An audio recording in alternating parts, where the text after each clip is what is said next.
যদি ভারত পাকিস্তান ম্যাচ ভেস্তে যায় তাহলে আখেরে পাকিস্তানেরই লাভ হবে। আমি বলছি না, অন্তত হিসাব বা পরিসংখ্যান সে কথাটাই বলছে।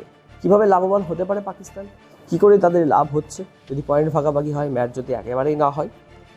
আর কিছু সময় পরেই কলম্বোর আর ফেমদাসা স্টেডিয়ামে টি-20 বিশ্বকাপের ম্যাচে মুখোমুখি হবে ভারত এবং পাকিস্তান। বহুল প্রতীক্ষিত ম্যাচটি বৃষ্টির কারণে ভেস্তে যাওয়ার একটা সম্ভাবনা রয়েছে। শ্রীলঙ্কার আবহাওয়া বিভাগ ইতিমধ্যেই বৃষ্টির পূর্বাভাসও জারি করেছে। সতর্ক করে দিয়েছেন যে এই সময় দক্ষিণ পূর্ব বঙ্গোপসাগরে একটি নিম্নচাপ অঞ্চল তৈরি হচ্ছে, যার ফলে কলম্বোতে বৃষ্টি এবং বজ্রপাতের সম্ভাবনা আছে। সকাল দিক থেকে কলম্বোর আবহাওয়া গরম এবং আর্দ্র থাকবে বলে আশা করা হচ্ছে, তবে দুপুরের পর অর্থাৎ ম্যাচ শুরুর কয়েক ঘন্টা আগে পরিস্থিতি বদলে যেতে পারে।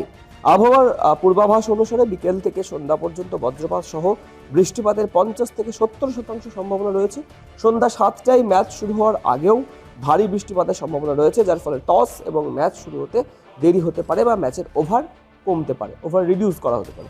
যদি ম্যাচটি ভেস্তে যায় তাহলে কি হবে? যদি বৃষ্টির কারণে ম্যাচটি পরিত্যক্ত হয় তাহলে ভারতীয় দল সুপার 8-এ পৌঁছে যাবে, পাকিস্তানও উপকৃত হবে এবং সুপার 8-এ খেলার যোগ্যতা অর্জন করবে।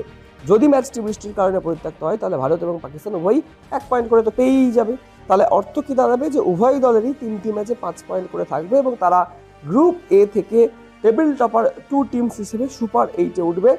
ভারত বর্তমানে গ্রুপ এর শীর্ষেই রয়েছে, সেখানে পাকিস্তান দ্বিতীয় এবং ইউএসএ বা মার্কিন যুক্তরাষ্ট্র তারা তৃতীয় স্থানে রয়েছেন। ভারত পাকিস্তান ম্যাচটি বৃষ্টিতে ভেস্তে গেলে মার্কিন যুক্তরাষ্ট্র, নামিবিয়া এবং নেদারল্যান্ডস টুর্নামেন্ট থেকে বাদ পড়বে। মার্কিন যুক্তরাষ্ট্র এবং নেদারল্যান্ডস 3টি করে ম্যাচ খেলে 2 পয়েন্ট করে পেয়েছে।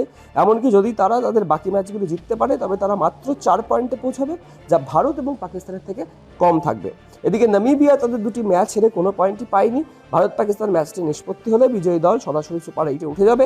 পরাজিত দলটি 4 পয়েন্ট নিয়ে মার্কিন যুক্তরাষ্ট্র এবং নেদারল্যান্ডসের সঙ্গে সমান হবে এবং যোগ্যতা অর্জনের লড়াইয়ে চূড়ান্ত ম্যাচে যাবে। উল্লেখ্য, এই টি-20 বিশ্বকাপ 2026-এ গ্রুপ এবং সুপার 8 ম্যাচের জন্য কোনো রিজার্ভ ডে নেই। রিজার্ভ ডে থাকছে শুধুমাত্র সেমিফাইনাল এবং ফাইনালের জন্যই। অর্থাৎ আর কিছু সময় পরে যদি বিশ্বকাপের ম্যাচ কোনো কারণে ভেস্তে যায় বৃষ্টির কারণে, তাহলে সেক্ষেত্রে দাঁড়িয়ে হয়তো 2টি টিমই সরাসরি পরবর্তী রাউন্ডে কোয়ালিফাই করে যাবে, যেহেতু পয়েন্ট 1-1 করে ভাগ হয়ে যাবে সেই কারণে।